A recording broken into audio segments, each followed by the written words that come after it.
মাননীয় সদস্য প্রয়াত নেত্রী বেগম খালেদা জিয়ার নাম যখন আসেন গোটা সংসদ ঐক্যবদ্ধ হয়।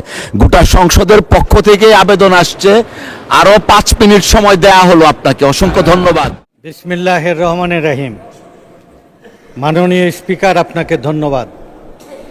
মহান জাতীয় সংসদের আজকের অধিবেশনে আমাকে কথা বলার সুযোগ করে দেওয়ার জন্যে পরম রবের প্রতি আমি শুকরিয়া আদায় করছি। আমি কৃতজ্ঞতা জ্ঞাপন করছি সংসদ নেতা, বিএনপি চেয়ারম্যান, বাংলাদেশের গণতন্ত্র এবং অধিকার আদায়ের আস্থার প্রতীক জননেতা তারেক রহমানকে, যিনি আমাকে এই সংসদে কথা বলার জন্য সুযোগ করে দিয়েছেন। পাশাপাশি কৃতজ্ঞতা জানাই পাবনার 5 আসনের জনগণের প্রতি, যাদের প্রতিনিধি হিসাবে আপনার এই সংসদে আমি কথা বলার সুযোগ পাচ্ছি। মাননীয় স্পিকার, আমি গভীর শ্রদ্ধার সাথে স্মরণ করছি মহান স্বাধীনতার ঘোষক রাষ্ট্রপতি জিয়াউর রহমানকে। স্মরণ করছি মুক্তিযুদ্ধ, ভাষা আন্দোলন, 90-এর গণ আন্দোলন, জুলাই গণ অভ্যুত্থানের বীর শহীদদের। বিশেষভাবে স্মরণ করছি শহীদ আবু সাইদ, ওয়াসিম, মুগ্ধ, শ্রমিক নেতা ফজলুর রহমান কাজলকে। পাশাপাশি স্মরণ করছি ইলিয়াস আলী চৌধুরী আলম, নাখালপাড়ার সুমন সহ বিগত 17 বছরের লড়াই সংগ্রামে শহীদ ও গুম খুনের শিকার সকল বীর শহীদদের। তাদের প্রতি গভীর শ্রদ্ধা জ্ঞাপন করছি। মাননীয় স্পিকার, আজকের এই সংসদে দাঁড়িয়ে আমি গভীর শ্রদ্ধার সাথে স্মরণ করছি বাংলাদেশের ফ্যাসিবাদ বিরোধী গণতান্ত্রিক আন্দোলনের কণ্ঠস্বর, স্বাধীনতা, সার্বভৌমত্ব, গণতন্ত্রের প্রতীক আপসীন দেশনেত্রী বেগম খালেদা জিয়াকে। আমি সৌভাগ্যবান তার সাথে তার বিশেষ সহকারী হিসাবে দীর্ঘদিন কাজ করার সুযোগ পেয়েছিলাম। খুব কাছে থেকে তাকে দেখেছি। জীবনভর দেশের স্বাধীনতা, সার্বভৌমত্ব, জনগণের অধিকারের জন্য অসীম বীরত্ব, সাহসের সাথে সংগ্রাম করেছেন। তিনি জেল, জুলুম, নির্যাতন হাসি মুখে বরণ করেছেন, কখনো মাথা নত করেনি। তিনি কখনো আপোষের রাজনীতিতে যাননি, বরং সারা জীবন মানুষের অধিকার, গণতন্ত্রের জন্য লড়াই করেছেন। বেগম খালেদা জিয়া আজ বাংলাদেশ নয়, পৃথিবীজোড়া গণতন্ত্রকামী মানুষের আস্থার প্রতীক, মানুষের অনুপ্রেরণা। তার সংগ্রামী জীবন এবং মানুষের ভালোবাসা বিরল। মাননীয় স্পিকার, আমি সংসদে দাঁড়িয়ে আজ আবেগ আপ্লুত। একজন কর্মী হিসাবে আমি তার কাছ থেকে যে স্নেহ ও সহানুভূতি পেয়েছি, তার রাজনৈতিক দর্শন এবং জীবন যদি আমরা ধারণ করি, তাহলে আমরা কেউ পরাজিত হব না ইনশাআল্লাহ। দেশনেত্রী বেগম খালেদা জিয়া শুধু ব্যক্তি নয়, তিনি আজ একটি ইতিহাসের অংশ। নেতৃত্ব, ব্যক্তিত্বের কারণে কিছু নেতা নিজেই প্রতিষ্ঠান হয়ে ওঠেন। বেগম খালেদা জিয়া ঠিক তেমনই একজন নেতা। বাংলাদেশের মতো রক্ষণশীল সমাজে একজন নারীর শীর্ষ রাজনৈতিক অবস্থানে পৌঁছে যাওয়া সহজ নয়। তার সংগ্রাম জাতীয় ইতিহাসের অনন্য অধ্যায়। তার জীবন সংগ্রাম আজ রাজনীতির ইতিহাসে একটা গুরুত্বপূর্ণ দলিল। বিশেষ করে মাননীয় স্পিকার, আপনি সেই সময় আদালতে উপস্থিত থাকতেন। একটা ফ্যাসিবাদের সেই কাঠগড়ায় যখন তার বিরুদ্ধে প্রক্রিয়া করছে সাজা দেওয়ার, অসীম সাহসিকতার সাথে যে উনি বয়ান তুলে ধরেছিলেন, যে জবানবন্দি দিয়েছিলেন, জবানবন্দি আমাদের ভবিষ্যৎ এবং বর্তমান রাজনৈতিক ইতিহাসে একটা পাথেয় এবং উপাখ্যান হয়ে থাকবে। শুধু রাজনৈতিক সংগ্রামেই নয়, তিনি নারী শিক্ষা, ক্ষমতায়ন, স্বাস্থ্য, কর্মসংস্থান সহ বিভিন্ন ক্ষেত্রে গুরুত্বপূর্ণ অবদান রাখেছেন, যা আজও প্রাসঙ্গিক। মাননীয় স্পিকার, আমাদের প্রয়োজন একটি বৈষম্যহীন, উন্নত, নিরাপদ, মানবিক বাংলাদেশ। এমন রাজনীতি প্রয়োজন যা জাতীয় স্বার্থে আমাদেরকে এক হতে অনুপ্রাণিত করবে।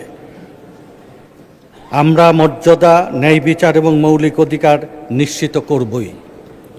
18 কোটি মানুষের স্বপ্নের বাংলাদেশ তারেক রহমানের নেতৃত্বে আমরা গড়ে তুলব। রাজনীতি হতে হবে জনগণের কল্যাণে নিবেদিত, যা জীবন মানের উন্নয়নে ভূমিকা রাখবে। আমি সারা জীবন কৃষক, শ্রমিক, কামার কুমার, জেলে তাঁতিসহ ভাগ্যহত মেহনতি মানুষের অধিকার এবং তাদের ভাগ্য পরিবর্তনের জন্য কাজ করেছি, তাদের পাশে থেকেছি। আজকের সংসদ নেতা তারেক রহমান প্রবাস থেকে আমাদের যে অনুপ্রাণিত করেছে, বিশেষ করে ফ্যাসিবাদ বিরোধী গণতান্ত্রিক লড়াইয়ে যে শ্রমিক শ্রেণী দলে দলে নেমেছিলেন, জুলাই বিপ্লব সফল করেছিলেন, তার প্রবাস থেকে প্রতিটি রণাঙ্গনের সেনাপতির ভূমিকা পালন করেছে। আমরা এই গণতান্ত্রিক আন্দোলনে আমরা সফলতার পিছনে শ্রমিক শ্রেণীর যে অবদান রয়েছেন, সে অবদান আমাদের পক্ষ বিপক্ষ সকল সদস্যদের আমরা শ্রদ্ধার সাথে আমরা স্মরণ করব। আন্দোলনটা আমরা যদি আমাদের তৎকালীন সরকার প্রধান উনি একটা কথা বলতেন, এটা ভালো হতো, ছাত্র শ্রমিক জনতার মিলিত সংগ্রাম হচ্ছে জুলাই বিপ্লব। আমি মাননীয় স্পিকার গত 17 বছর আপনাদের অনেকের মতো আমার উপরে মারাত্মক নিপীড়ন বয়ে গেছে, যার শিকার হয়েছি। দেশনেত্রী বেগম খালেদা জিয়ার বিশেষ সহকারী হবার কারণে এই জুলুম অত্যাচার মামলা নিয়ে আমাকে দাঁড়ে দাঁড়ে ঘুরতে হয়েছে। কারাগার রিমান্ডে সময় কেটেছে, আদালতের বারান্দায় ঘুরেছি, তবু মাথা নত করিনি। দেশনেত্রীর একজন সহকর্মী হিসাবে লড়াই আর সংগ্রাম আমাদেরকে অনুপ্রাণিত। মাননীয় সদস্য, আজান পড়ে গেছে, আমরা বিরতিতে যাই, এর পরে আপনার you. বিরতির পরে মাননীয় সদস্য জনাব মোহাম্মদ শামসুর রহমান শিমুল বিশ্বাস, আপনি দয়া করে আপনার অসমাপ্ত বক্তব্য শেষ করুন। আপনার সময় 1 মিনিট বাকি ছিল, আরো 2 মিনিট বাড়িয়ে দিয়ে সর্বমোট 3 মিনিট করা হয়েছে। আমার কথাটা শেষ করার জন্য একটু বাড়িয়ে দিন, 3 মিনিট এখন। 5 মিনিট। আচ্ছা, আপনাকে 4 মিনিট দেওয়া হলো সর্বমোট, প্লিজ, থ্যাংক ইউ। মাননীয় স্পিকার, আমাদের সেই দুঃখের দিন, জুলুমের দিন, অপমান অসম্মানের দিনে আপনাকে সহ ফিরে যেতে চাই। সেই যেদিন বেগম খালেদা জিয়াকে অন্যায়ভাবে সাজা দেওয়া হয়, সেই সাজার রায় যখন ঘোষণা করা হয়, আদালত পিনপদন আদালত স্তব্ধ হয়ে যায়। সবাই বিস্ময়ে অভিভূত হয়। বিচারক বাদে নেমে গেলেন তড়িঘড়ি করে। সমস্ত সিনিয়র জুনিয়র আইনজীবীদের চোখের দিকে আপনি তাকিয়েছিলেন। সাংবাদিকরা অঝরে কেঁদেছিলেন, পুলিশ কেঁদেছিলেন, আইন শৃঙ্খলা রক্ষাকারী বাহিনী। এই অসম্মান অপমানকর পরিস্থিতি সেদিন সবাই বেদনাবিধুর হয়েছিলেন, আর বিচারক পালিয়ে গিয়েছিলেন। বেগম খালেদা যে অসীম পাহাড়ের মতো দৃঢ়তা নিয়ে দাঁড়িয়েছিলেন, তাকে যখন আমরা কোর্টে থেকে জেলখানার দিকে নিয়ে যাই, সেই দৃশ্য আমরা সবাই দেখেছিলাম। গোটা গণতন্ত্রকামী বিশ্ব পরের দিন জাতীয় পত্রিকা, আন্তর্জাতিক পত্রিকায় নিউজ কেন্দ্র করেছিলেন। বেগম খালেদা জিয়াকে বন্দি করেছে, মানে বাংলাদেশকে বন্দি করেছিলেন।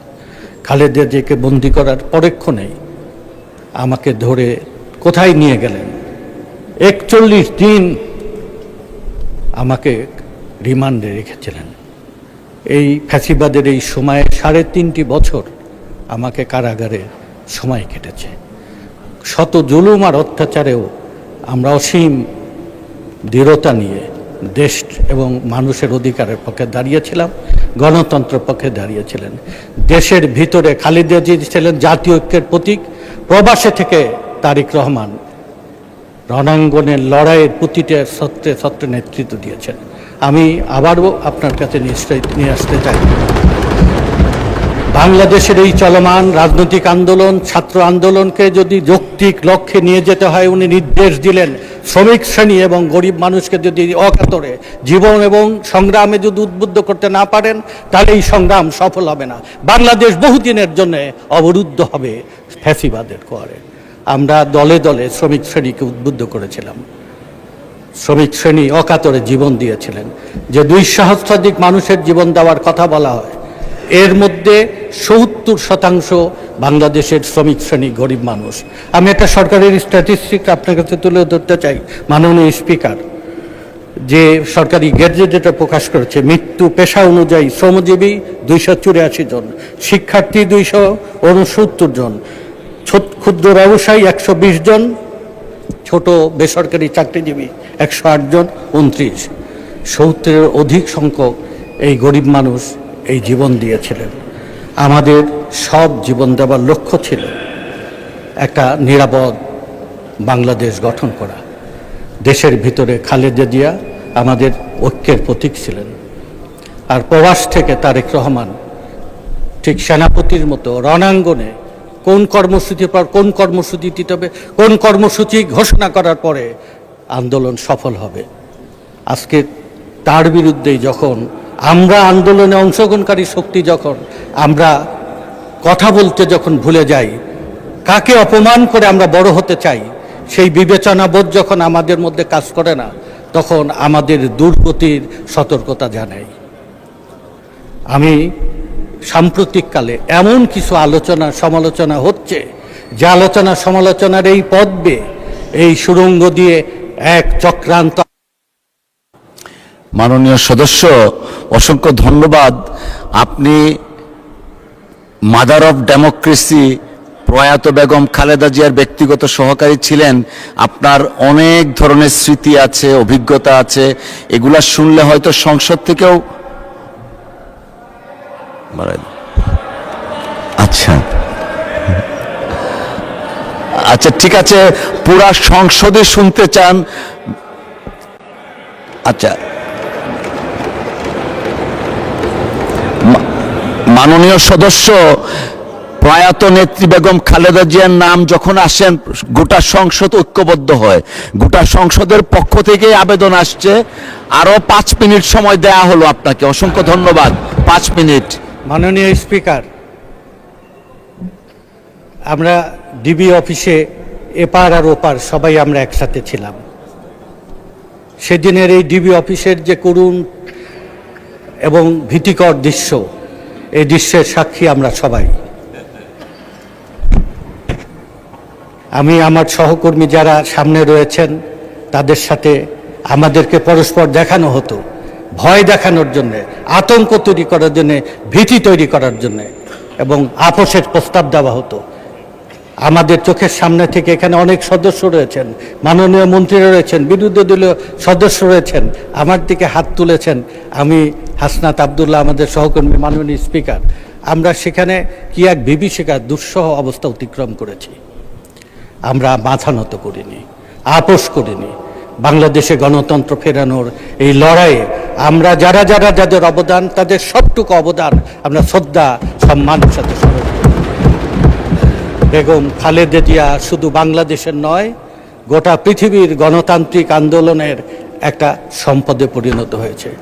বেগম খালেদা জিয়াকে আমরা যথাযথ সম্মান না দিতে পারলেও, যখনই বেগম খালেদা জিয়াকে স্বাধীনতা পুরস্কারে ভূষিত করেছিলেন, 16 তারিখের এই অনুষ্ঠানে যখন তার নাতনি জাইমা রহমান সেই তার সম্মানটা গ্রহণ করেন, গোটা বাংলাদেশ এই চিত্রটা পরের দিন সবচেয়ে বেশি কমেন্ট হয়েছে, সবচেয়ে বেশি মন্তব্য করেছেন যে যথার্থ প্রতিনিধিত্ব হয়েছেন।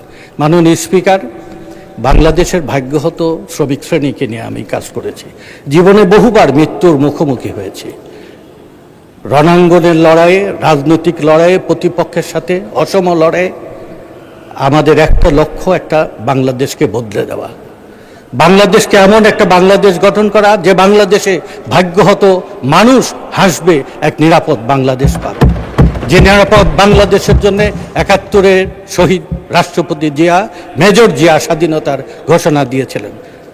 বেগম খালেদা জিয়া অসম লড়াই করেছে ফ্যাসিবাদের বিরুদ্ধে, স্বৈরাচারের বিরুদ্ধে, সামরিক দুঃশাসনের বিরুদ্ধে, গণতন্ত্র ফেরানোর জন্যে। বেগম খালেদা জিয়ার দেখেন ট্র্যাজেডি, ডেস্টিনি। বেগম খালেদা জিয়াকে তারা অসম্মান, অপমান করতে চেয়েছিলেন। আজকে বেগম খালেদা জিয়া যে অসুস্থ অবস্থায়, আমাদের ডাক্তার সাহেব এখানে রয়েছেন, যে মৃত্যুর সাথে আমরা প্রতিটা মুহূর্তে সে সময় লড়াই করছি, তাকে জীবিত অবস্থায় গণতন্ত্রের বিজয় বীর করার জন্য। ওনার সেই সময় জাতিসংঘ, আমেরিকা, ইউরোপিয়ান ইউনিয়ন, যেমন যারা তাকে অপমান করেছে, জীবনধর বিদ্ধ করেছে, তারা পর্যন্ত, এমনকি তাকে যে অপমান করার জন্য প্রতি মুহূর্তে ডাইনি বুড়ির মতো চেষ্টা করত, শেষ পর্যন্ত খালেদা জিয়ার প্রতি তারাও সম্মান প্রদর্শন করে। এইটাই ডেস্টিনি। যথার্থ সম্মান শুধু খালেদা জিয়া পায়নি, বাংলাদেশ পেয়েছে। বাংলাদেশ সার্বভৌম রাখার জন্যে খালেদা জিয়া শুধু জীবনেই লড়াই করেনি, মরণেও লড়াই করছে। এই বাংলাদেশ সার্বভৌম থাকবে, এই বাংলাদেশ কারো কাছে পদোন্নত হবে না। এই বাংলাদেশকে, বাংলাদেশের স্বাধীনতাকে কারো পক্ষেই পদোন্নত করা সম্ভব হবে না। আমরা যে জাতীয়তাবাদে বিশ্বাস করি, আধুনিক বাংলাদেশ গঠনে বিশ্বাস করি, উন্নত বাংলাদেশ গঠনের জন্য। আমরা বাংলাদেশ বদলে গেলে আমাদের অঞ্চল, নির্বাচন এলাকা সব বদলে যাবে। এই অঞ্চল নির্বাচনী এলাকার পরেও আমি দুইটি বিষয় আপনার দৃষ্টি আকর্ষণ করব মাননীয় স্পিকার।